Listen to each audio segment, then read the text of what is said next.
Hello বন্ধুরা, আজকে আমি যে সিনেমাটি নিয়ে কথা বলবো সেই সিনেমাটির নাম দ্য বেঙ্গল ফাইলস।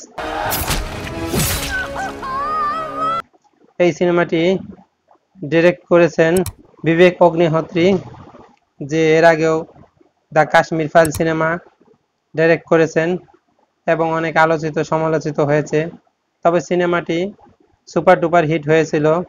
এবার সে যে সিনেমাটি করেছে দ্য বেঙ্গল ফাইল, এই সিনেমাটি অতটা সুপার ডুপার হিট হতে পারেনি, তবে অনেক আলোচিত সমালোচিত হয়েছে। এই সিনেমাটি 30 কোটি টাকার মতো বাজেট হয়েছে, 30 কোটি টাকার বাজেটে হয়েছে।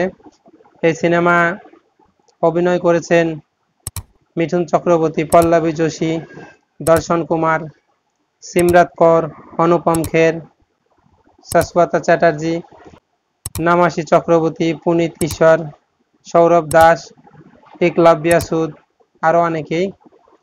এই সিনেমাটি 5 তারিখে রিলিজ হয়েছে। 2 সপ্তাহ হয়েছে এই সিনেমাটি বক্স অফিসে সিনেমা হলে চলছে। তো সিনেমা হলে এই সিনেমাটি খুব একটা ভালো চলছে না, এতটা বক্স অফিসে ভালো ইনকাম করতে পারছে না। এই সিনেমাটি দ্য কাশ্মীর ফাইল সিনেমার মতো এতটা সুপার ডুপার হিট হতে পারেনি। এই সিনেমাটি প্রায় 3.5 ঘন্টার মতো। এই সিনেমাটি হয়েছে মূলত দেশ বিভাজনের কাহিনী নিয়ে, পার্টিশন নিয়ে।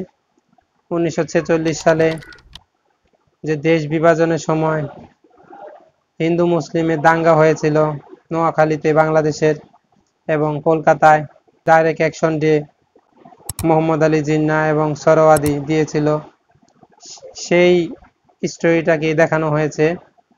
এটাকে অনেকে প্রোপাগান্ডা বলছে, অনেকে বলছে হিন্দু মুসলিম দাঙ্গা লাগানোর জন্য সিনেমা বানানো হয়েছে। আসলে কি এটা সিনেমা দেখলেই বোঝা যাবে। তো এই সিনেমাটি